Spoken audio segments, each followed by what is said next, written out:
1 Coríntios capítulo 6, verso 12 a 20.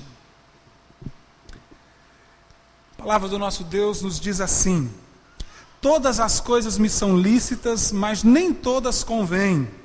Todas as coisas me são lícitas, mas eu não me deixarei dominar por nenhuma delas. Os alimentos são para o estômago, e o estômago para os alimentos, mas Deus destruirá tanto estes como aquele. Porém o corpo não é para a impureza, mas para o Senhor, e o Senhor para o corpo. Deus ressuscitou o Senhor e também nos ressuscitará a nós pelo seu poder. Não sabeis que os vossos corpos são membros de Cristo?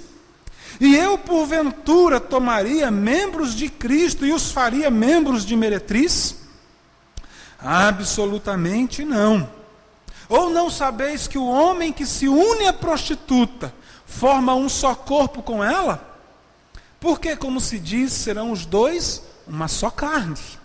Mas aquele que se une ao Senhor é um espírito com ele. Fugir da impureza. Qualquer outro pecado que uma pessoa comete é fora do corpo, mas aquele que pratica a imoralidade peca contra o próprio corpo. Acaso não sabeis que o vosso corpo é santuário do Espírito Santo que está em vós, o qual tendes da parte de Deus, e que não sois de vós mesmos? Porque fostes comprados por preço. Agora, pois, glorificai a Deus no vosso corpo. Vamos orar?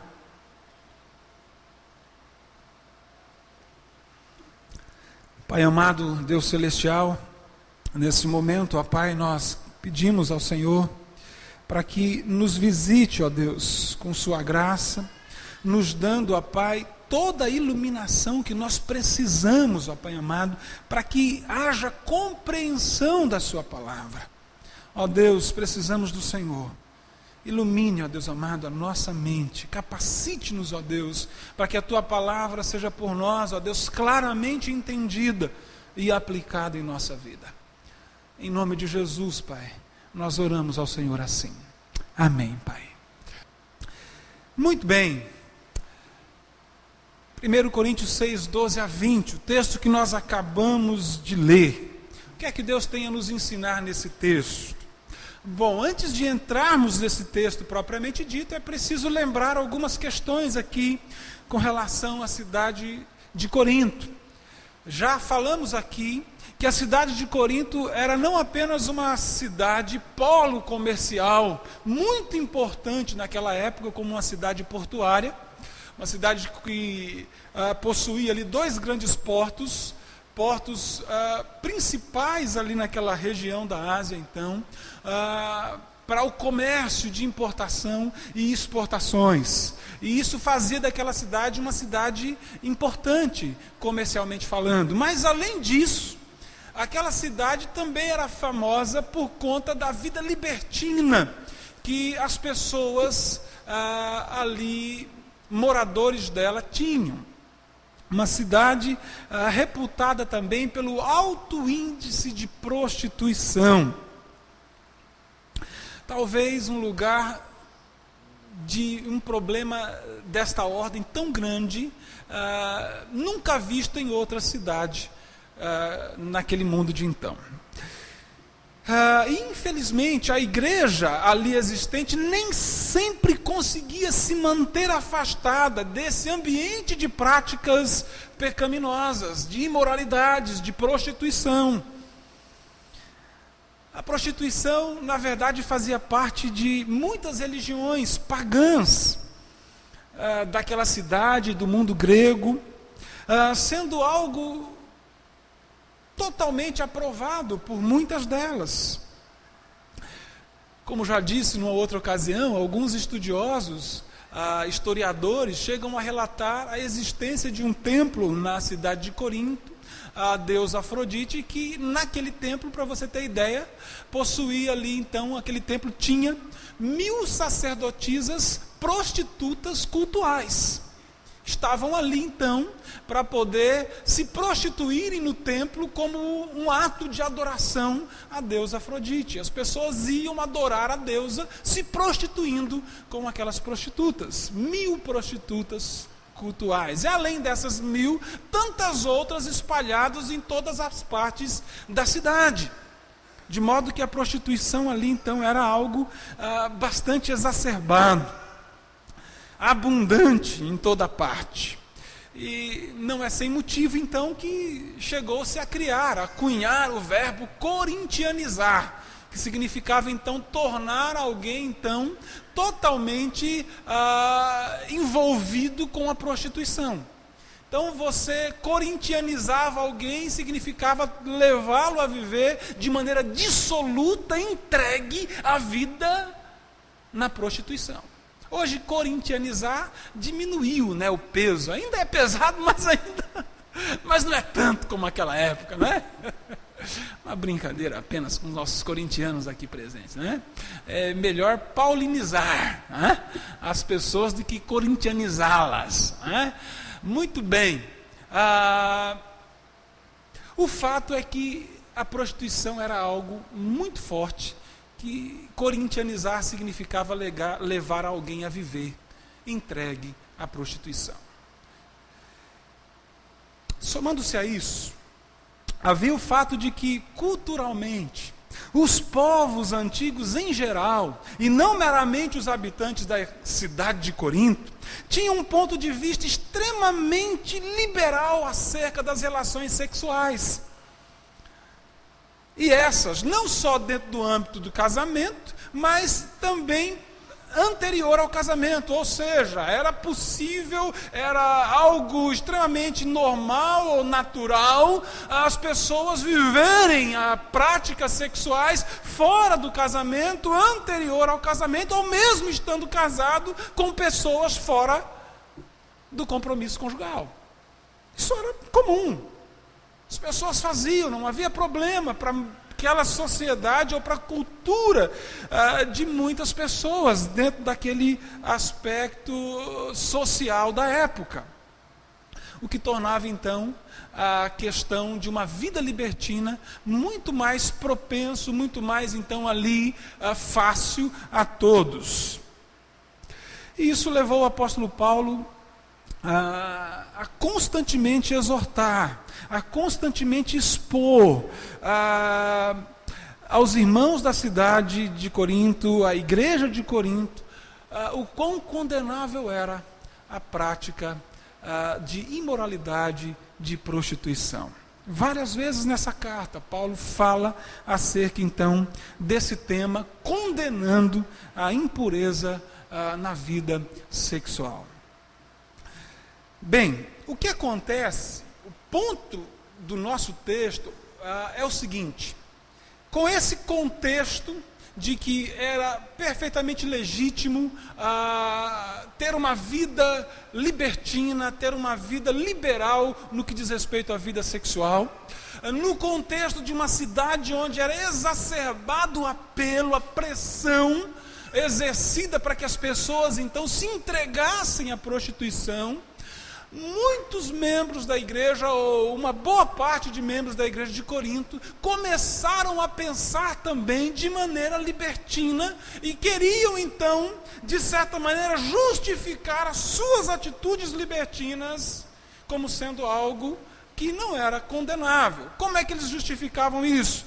Com a evocação de lemas que demonstravam a liberdade cristã. Não sabemos se esses lemas foram dados pelo próprio apóstolo Paulo, ou se esses lemas foram lemas trazidos para a igreja da filosofia grego-romana. Os lemas aqui trazidos são os seguintes, começa no versículo 12: todas as coisas me são lícitas. Paulo diz isso então 2 vezes aqui nesse próprio versículo, não é? Todas as coisas me são lícitas. Esse era o lema. Tudo é praticável, tudo é liberado, estamos abertos, livres para cometermos, para realizarmos qualquer coisa, tudo é lícito. Como lemos também hoje, no capítulo 10, a repetição desses mesmos lemas. E o que eles estavam fazendo, então, era exatamente a evocação, o chamamento desses lemas para justificar as atitudes promíscuas deles, entregando-se à prostituição. Dizer, o que está acontecendo? Qual é o problema? Não é, então, o lema real? Todas as coisas me são lícitas, então por que eu estou sendo exortado? Por que eu estou sendo disciplinado? Ou por que eu estou sendo, então, chamado, tendo a minha atenção chamada? Todas as coisas me são lícitas. Era assim que eles justificavam. E por conta disso, então, Paulo vai até eles e diz, não, peraí, vocês se esqueceram que vocês são cristãos. Vocês não devem entender esse lema sem qualquer tipo de restrição. Kistemacher, um estudioso, um erudito do Novo Testamento, ao comentar esse lema, todas as coisas me são lícitas, esse texto nos diz o seguinte: os coríntios, livres pensadores, eram de opinião que podiam fazer o que bem entendessem. O modo de aplicar o lema, todas as coisas me são lícitas, pelos coríntios, excedia os limites do comportamento cristão aceitável. E ele continua e diz, em lugar de viver como crentes perdoados, santos e justos, eles se entregavam a pecados sociais e sexuais. Em vez de se submeterem ao governo de Cristo, eles justificavam o pecado em nome da liberdade dada a eles em Cristo. Em vez de servir ao Senhor e seu próximo em amor cristão genuíno, serviam a si próprios. Eles diziam, peraí, nós não fomos libertos em Cristo? Nós não cremos em Cristo e Cristo não ensinou que se nós cremos nele verdadeiramente seríamos livres? Então somos livres, todas as coisas nos são lícitas. Muito bem. Paulo então diz, não, vocês estão equivocados. Não é possível que vocês não conheçam, não entendam, não saibam o que o cristão precisa fazer, como é que o cristão deve viver. Paulo esteve na cidade de Corinto por um período de 18 meses. E nesses 18 meses, Paulo então ali investe tempo ensinando a igreja, investe tempo doutrinando a igreja, investe tempo dando a eles o conhecimento da lei do Senhor, o que é que a obra de Cristo aplicada em nós, não só operava em nós pela graça, mas o que a obra de Cristo também requeria de nós, como gratidão ao que Deus fez em nós. É por isso que o apóstolo Paulo aqui então começa a falar com a igreja de Corinto, de uma maneira retórica, fazendo sempre perguntas a eles, como que esperando então as respostas adequadas, porque eles teriam condições de responder adequadamente as suas perguntas, afinal de contas, ele mesmo os havia instruído nesses 18 meses. Vemos isso várias vezes nesse texto. Por várias vezes Paulo faz perguntas para ele dizendo, vocês não sabiam disso? Veja comigo, no verso de número 2, ou não sabeis que os santos hão de julgar o mundo? Ora, Paulo já havia dado essa matéria a ele, era matéria dada, matéria aprendida, vocês sabem disso? Ora, vem dizer para mim que vocês não sabem. A pergunta é retórica, esperando, claro que sabemos, você nos ensinou, Paulo. E ele várias vezes faz isso. No verso 3, não sabeis que havemos de julgar os próprios anjos? Ora, eu vos ensinei, vocês sabem disso. Sim, Paulo, sabemos, era essa a resposta. E ele continua fazendo várias vezes, então, essas perguntas retóricas em vários outros versos aqui. Verso de número 15, não sabeis que os vossos corpos são membros de Cristo? E a resposta que ele espera é sim, sabemos. E Paulo sabia que eles podiam responder positivamente, porque ele os havia ensinado.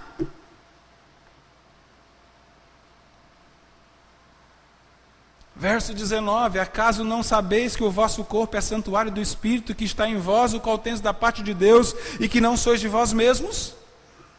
Veja como é que ele continua depois de fazer a pergunta retórica, como que já tendo ouvido a resposta positiva dele, sim, nós sabemos. Ele então diz: porque foste comprados por preço, agora pois glorificai a Deus no vosso corpo. Matéria dada, assunto de conhecimento, matéria dada, assunto conhecido, aprendido. Paulo então diz: eu não estou entendendo. Será que eu passei 18 meses em vão ensinando a vocês? Será que eu passei 18 meses na presença de vocês, investindo no conhecimento da Escritura, no que Deus espera de vocês de maneira vã? Vocês não sabem o que eu vos ensinei?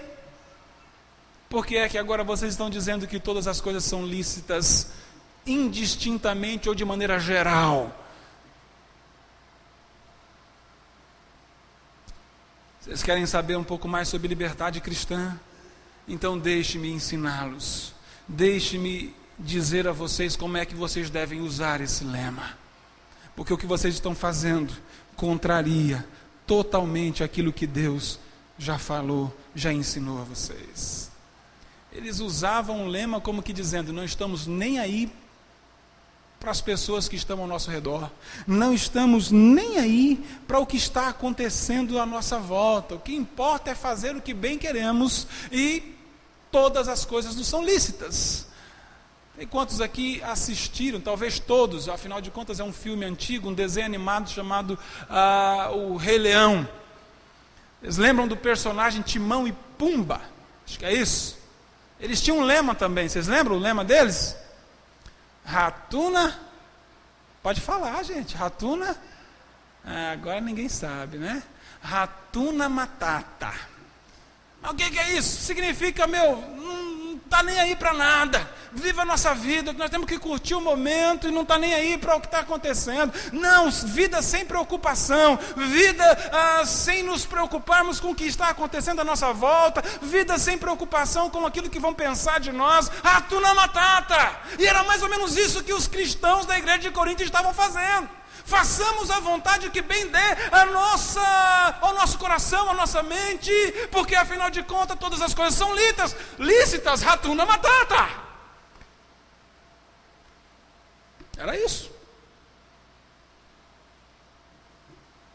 Paulo diz: não é assim que vocês devem usar a liberdade cristã. Não é assim que vocês devem usar a liberdade cristã. E Paulo então agora do verso 12 ao verso 19, vai expor a eles como é que o cristão deve usar a sua liberdade. Foram libertos em Cristo? Foram. Conheceram a Cristo, e se conheceram a Cristo, verdadeiramente eles foram livres, porque não é isso que a palavra ensina? Me conhecereis e a verdade vos libertará. A verdade libertou-os. Mas que tipo de liberdade era essa? Não uma liberdade, tudo é lícito e não estou nem aí para o resto. Era isso que eles queriam, mas Paulo diz: não é assim.